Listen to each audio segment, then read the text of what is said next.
오늘은 레위기 27장 16절에서 34절까지 말씀입니다. 이제 오늘로 레위기 말씀이 끝이 납니다. 레위기 말씀을 생각해 보면 처음에 제사법부터 시작하여서 하나님께로 가까이 나아가는 방법과 또 하나님의 백성들이 지켜야 될 규례가 무엇인지, 그리고 거룩한 삶은 무엇인지를 이렇게 많이 나열해 주고 있다가 이제 오늘 마무리를 할 때 보면 어제 보았지만 그 첫 번째가 이제 서원에 대한 내용이었습니다. 그러니까 서원은 강제성을 가진 명령이 아니라 자발적으로 하나님 앞에 드리는 마음으로 나아가는 것이잖아요. 그러니까 레위기를 생각해 보면 너희는 이렇게 지키며 살아야 돼라는 명령과 강제성을 가진 하나님의 뜻으로 출발했지만 마무리가 사실 서원으로 마무리된단 말이에요. 그러니까 이게 의미가 있는 것이 이렇게 살아야 돼라고 말하지만 마무리는 서원으로 하나님 앞에 자발적이지만 서원했다면 이렇게 지키며 살아야 한다라는 말씀으로 마무리하는 것입니다. 그래서 어떤 사람들은 아니 굳이 자발적인 것이라면 그렇게 서원했다가 못 지키느니 안 하는 게 낫지 않겠나라고 생각할 수도 있지만 어제도 말씀드렸지만 신앙생활을 하면서 하나님의 은혜를 경험하고 하나님께서 베풀어 주신 구원의 기쁨을 누린 자라면 누구나 나는 하나님 앞에 이렇게 살고 싶어. 자발적인 헌신을 다 가지게 된다는 거예요.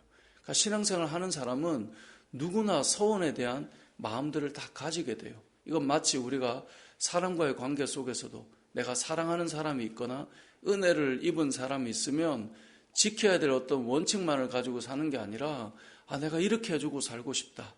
내가 좀 이렇게 더 하는 마음을 가지고 싶다.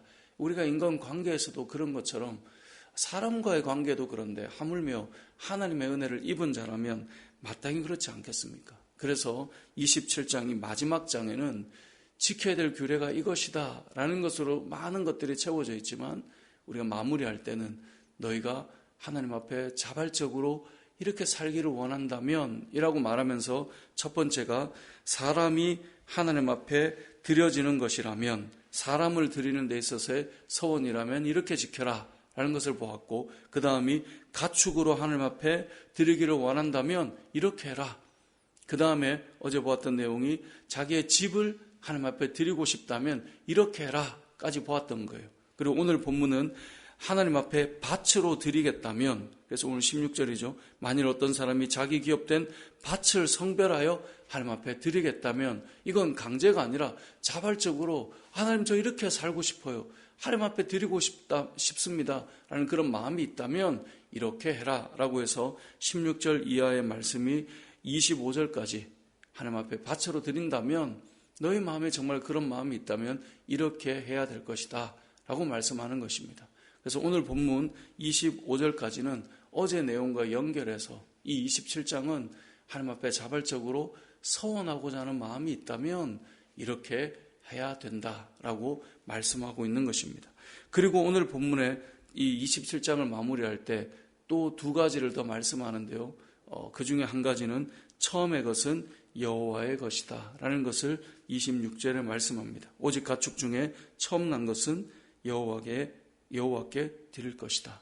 그러니까 처음의 것은 하나님의 것이다 라는 것으로 마무리를 하고요. 또 한 가지는 30절에 보니까 열의 하나는 10분의 1은 여호와의 것이다.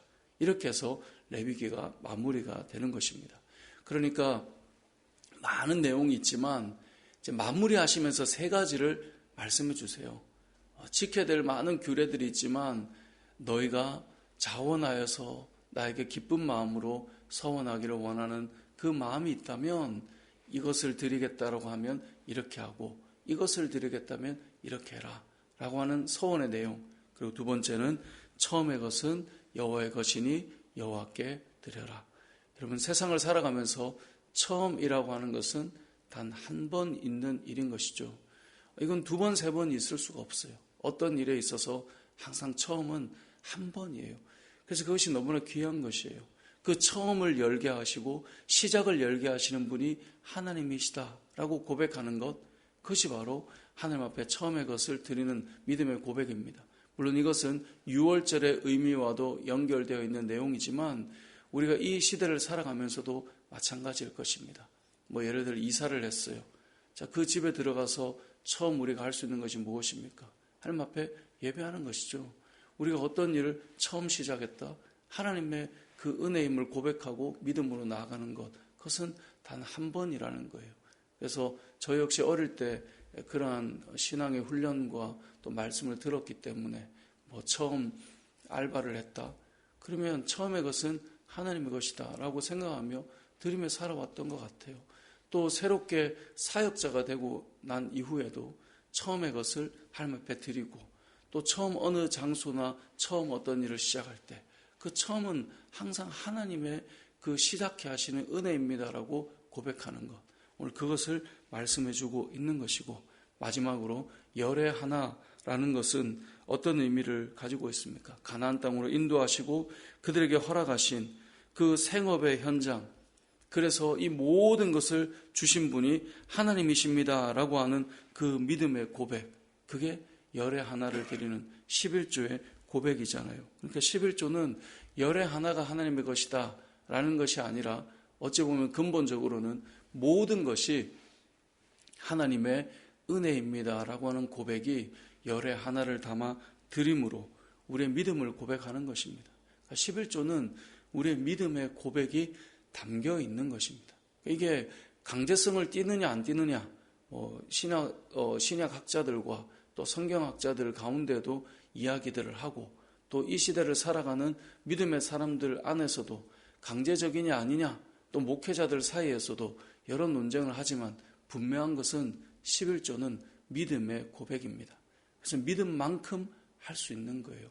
하나님께서 나에게 허락하신 은혜입니다 라는 고백이 있기 때문에 이 열의 하나를 드릴 수 있는 것이고 그것은 바로 우리의 믿음의 표현이며 내 믿음만큼 갈 수 있는 것임을 우리가 기억해야 될 것입니다.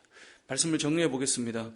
레위기를 시작하며 5대 제사와 함께 이스라엘 백성들이 하나님 앞으로 나아가는 그 출발부터 시작해서 이스라엘 백성들에게 베풀어 주신 은혜가 무엇이고 복이 무엇이며 거룩한 삶이 무엇인지를 하나님께서 다 구체적으로 설명해 주신 다음에 이 레위기를 마무리하시면서 세 가지를 말씀하세요. 지켜야 될 여러 규례가 있겠지만 너희가 은혜를 입었다는 마음 때문에 자원하여 서원하여 결단한다면 이렇게 하면 좋겠다. 서원으로 마무리하시고 처음의 것 열의 하나 하나님 앞에 믿음의 고백이라는 사실을 기억해라 라고 해서 마무리하고 계시는데요.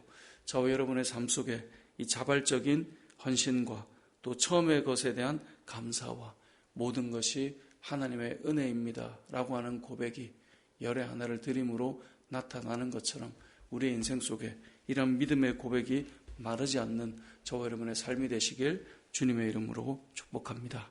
아멘.